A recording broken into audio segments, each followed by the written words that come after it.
Hello, hello, Crossroads witches and other interesting magical beings. As always, I'm happy to be here. I got my little corner set up. I've been having fun with some of my arts and crafts modes. I've been spending the past couple of months drying oranges and making little sticks of sunshine happiness. That's because I have orange trees in my yard and they're producing lots of oranges and I can't give them away. I've made orange juice. I've been making all things orange. I'm trying to use what's in my yard, witches. And part of that inspiration, actually, a couple of months ago, I picked up this book. Another witch had, told me how much she enjoyed the book for the inspiration of it. And it's Art Magic, How to Become an Art Witch and Unlock Your Creative Power. And it's by Molly Roberts.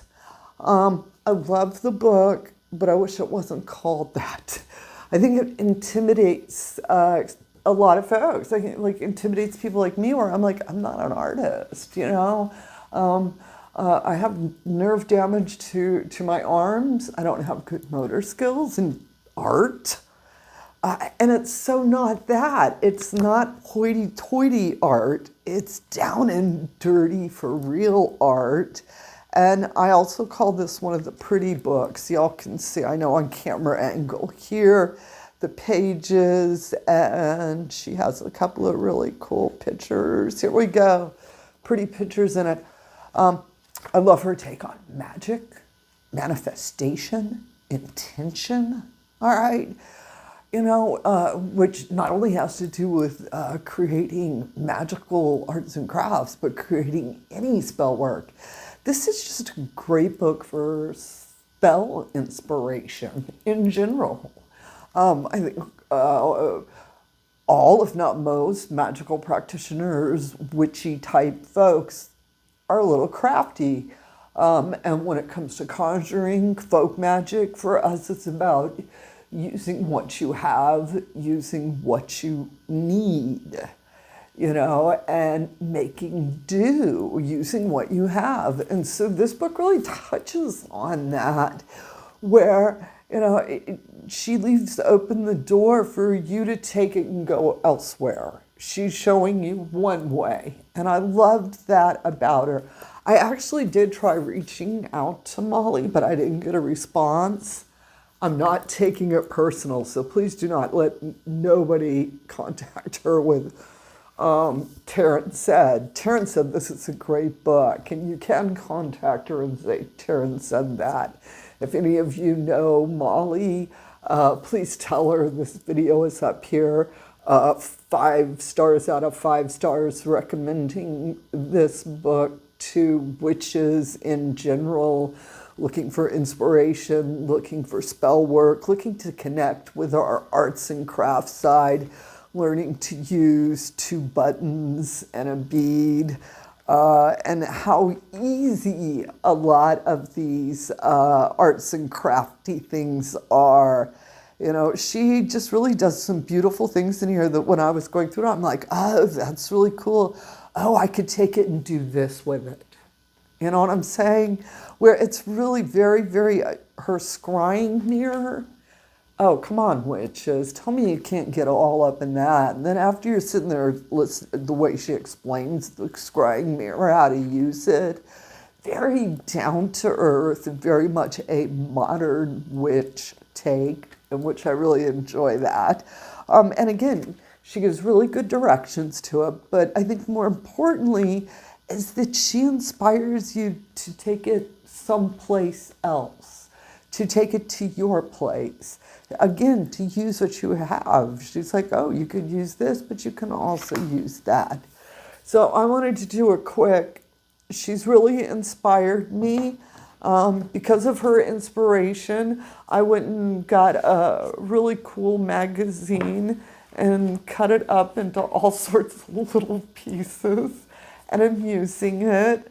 I loved her section on sigil creation, and so I who am working with my dried oranges, as I said earlier, created this out of oranges and beads, and each bead has a prayer attached to it. As I'm putting the beads on, I'm saying the prayer as I'm creating this.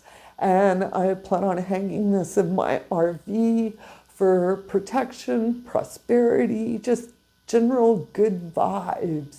Like I said, each of the bead has a different prayer to it that I had sat down and created when I was doing this. And part of my inspiration actually came from Molly's book. No, she doesn't have anything like that. But her talking about sigils, talking about different types of protection just sparked my brain. And that's what I love so much about her book. So thank you, Molly. This is a great book, Witches. Again, I highly recommend it. Don't think about being an art witch. Molly explains we're all art witches. So don't be intimidated by it like I was. That was the thing where I was like, gosh, if, I had thought a little more. Yeah, it's sort of because, like I said earlier, that I'm not really an artist. But I realized after reading her book, getting up into her flavor of magic, that, yeah, we're all art witches. And so with that said, get out there, fly those brooms, have a bright, blessed day. And as always, amen, blessed be, ashe, and a bobo. After video PSA, I've had several folks asking about these earrings, and so I thought I'd post a little something. These are python, snakes, vertebrae from the Everglades in Florida, where they are an invasive species. I was at a dark and oddities market, and the woman there, her husband is licensed to get rid of them, and so she takes the bones and makes jewelry with them. They are ethically sourced.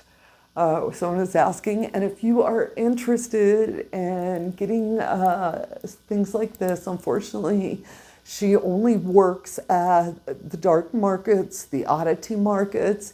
And so check in your area to see if there's a dark market. If it's not her, there are other vendors who deal in ethically sourced bones as both artwork and jewelry. So this clears up anything on Taren's snake bone earrings. All right, witches, get out here. Okay. Don't kill yourself. Molly Roberts.